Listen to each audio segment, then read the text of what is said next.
क्या बच्चा पढ़ाई से जी चुराता है या हर छोटी बड़ी बात पर गुस्सा करने लगा है? आपने शायद हर कोशिश करके देख ली होगी, लेकिन क्या कभी ऐसा सोचा है कि इसका जवाब, इसका हल बच्चे के कमरे में ही छिपा हो सकता है? आज हम वास्तु के कुछ बहुत ही सरल सिद्धांतों को समझेंगे, जिनसे बच्चों के कमरे को उनकी तरक्की का एक जरिया बनाया जा सकता है। देखिए, अक्सर माता पिता ये समझ ही नहीं पाते कि बच्चे के खराब ग्रेड्स, मोबाइल की लत या फिर उसके गुस्से के पीछे उनके कमरे की गलत दिशा भी एक बहुत बड़ी वजह हो सकती है। हाँ, सुनने में थोड़ा अजीब लग सकता है, पर जरा सोचिए, क्या हो अगर कमरे का माहौल ही वो छिपा हुआ कारण हो जो उनकी तरक्की को रोक रहा हो। चलिए आज इसी पहेली को सुलझाते हैं। और सबसे अच्छी बात पता है क्या है?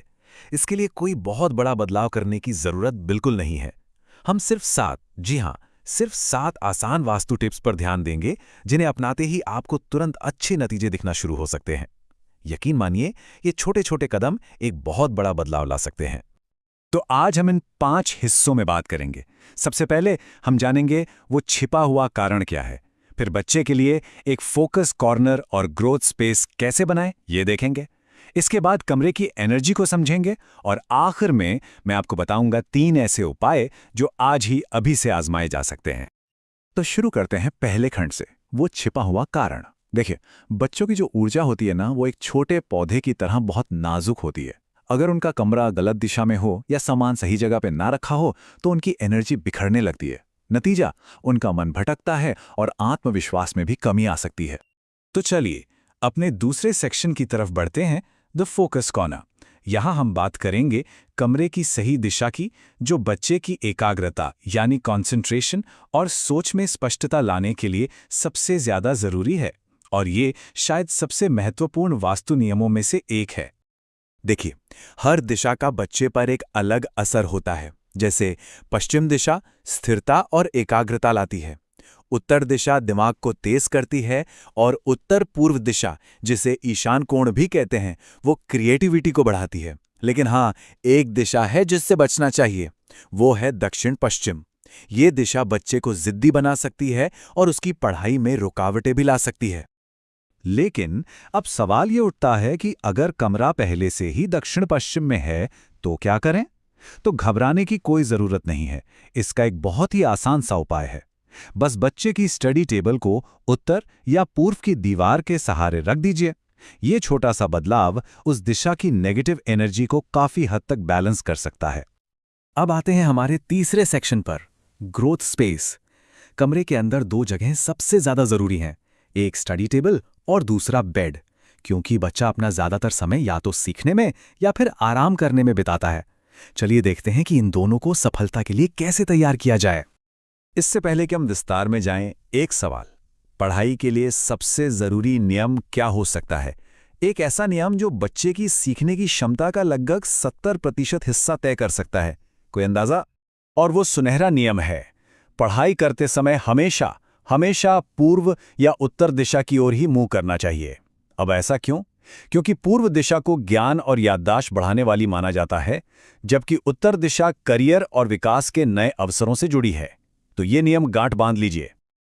अच्छा, अब टेबल पर क्या रखें? 3 बहुत साधारण चीजें हैं जो एक पॉजिटिव माहौल बना सकती हैं। एक ग्लास साफ पानी, मनी प्लांट जैसा कोई छोटा सा पौधा और एक पेन स्टैंड जिसमें सारा सामान व्यवस्थित हो। और क्या नहीं होना चाहिए? टेबल के पास शीशा रखने से बचें, ये ध्यान भटकाता है। ये भी देख लें कि टेबल के ठीक ऊपर कोई बीम तो नहीं है। और हाँ, गहरे रंगों का इस्तेमाल बिल्कुल न करें। अब बात करते हैं बिस्तर की। सबसे अच्छा है कि बिस्तर को दक्षिण या पश्चिम की दीवार से सटा कर रखें। सोते समय सिर पूर्व दिशा में होना चाहिए, जिससे याददाश्त तेज होती है, या फिर दक्षिण में, जिससे गहरी नींद आती है। एक बात का खास ध्यान रहे, कभी भी उत्तर की ओर सर करके ना सोएं। साथ ही बिस्तर के नीचे कबाड़ जैसे खिलौने या किताबें, ये सब जमा ना होने दें। और बिस्तर को दरवाजे के ठीक सामने रखने से भी बचें। अब आते हैं हम अपने चौथे सेक्शन पर, कमरे की ऊर्जा। आपको जानकर शायद हैरानी होगी कि कमरे के रंग, रोशनी और गैजेट्स जैसी छोटी छोटी चीजें बच्चे के मूड और फोकस पर कितना गहरा असर डालती हैं।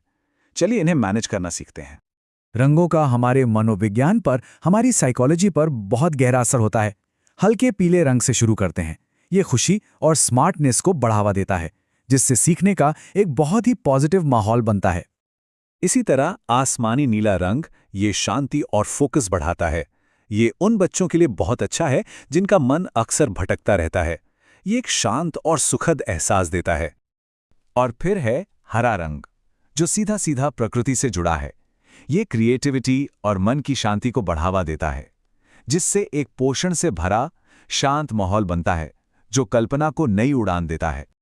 वहीं कुछ रंगों से बचना भी बहुत जरूरी है, जैसे कि लाल रंग जो जरूरत से ज्यादा एनर्जी और गुस्सा पैदा कर सकता है, काला रंग सुस्ती ला सकता है और गहरा ग्रे रंग डर और असुरक्षा की भावना पैदा कर सकता है। हमारा लक्ष्य है कमरे को हल्का, हवादार और पॉजिटिव रखना। अब बात करते हैं आज के दौर की सबसे बड़ी चुनौती की, गैजेट्स। वास्तु के अनुसार इलेक्ट्रॉनिक्स को पश्चिम या दक्षिण पश्चिम दिशा में रखना सबसे अच्छा होता है। और सबसे जरूरी बात, स्टडी टेबल को एक इलेक्ट्रॉनिक्स फ्री जोन बनाइए। एक और टिप, रात में वाईफाई बंद कर दें। ऐसा माना जाता है कि इससे नींद के दौरान मस्तिष्क की तरंगें स्थिर रहती हैं। एक तेज दिमाग और पॉजिटिव मूड के लिए प्राकृतिक रोशनी और हवा बहुत जरूरी है। पूर्व दिशा से आने वाली सुबह की धूप को सबसे शुभ माना जाता है। कोशिश करें कि कमरे में हवा का बहाव उत्तर या पूर्व से हो और स्टडी टेबल पर पीली रोशनी की जगह सफेद लाइट का इस्तेमाल करें, क्योंकि पीली रोशनी ध्यान भटका सकती है। कमरे की सजावट भी बहुत मायने रखती है। ये बच्चे को प्रेरित भी कर सकती है और उसका ध्यान भी भटका सकती है। एक विजन बोर्ड, मोटिवेशनल कोट्स या फिर एक ग्लोब जैसी चीजें सकारात्मक माहौल बनाती हैं। वहीं दूसरी ओर लड़ाई झगड़े वाले पोस्टर, सुपर हीरो की फाइट वाली तस्वीरें, टूटे हुए खिलौने और फटी हुई किताबों जैसी नकारात्मक चीजों को कमरे से तुरंत हटा देना चाहिए। और अब हम आ गए हैं अपने आखिरी सेक्शन पर, 3 क्विक फिक्सेस। ये उन लोगों के लिए हैं जो सबसे असरदार बदलावों के साथ शुरुआत करना चाहते हैं और सिर्फ 7 दिनों में फर्क देखना चाहते हैं।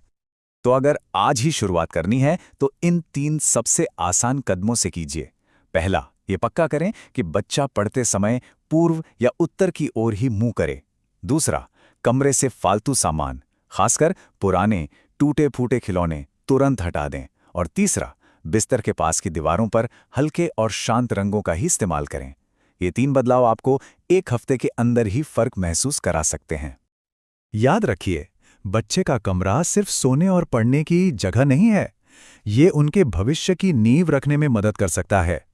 इन वास्तु टिप्स के साथ उस नींव को और भी मजबूत बनाया जा सकता है। तो आपका अगला कदम क्या होगा? इस जानकारी को बच्चे के बेहतर भविष्य के लिए कैसे इस्तेमाल करेंगे? ये सोचने के लिए एक बहुत अच्छा सवाल है।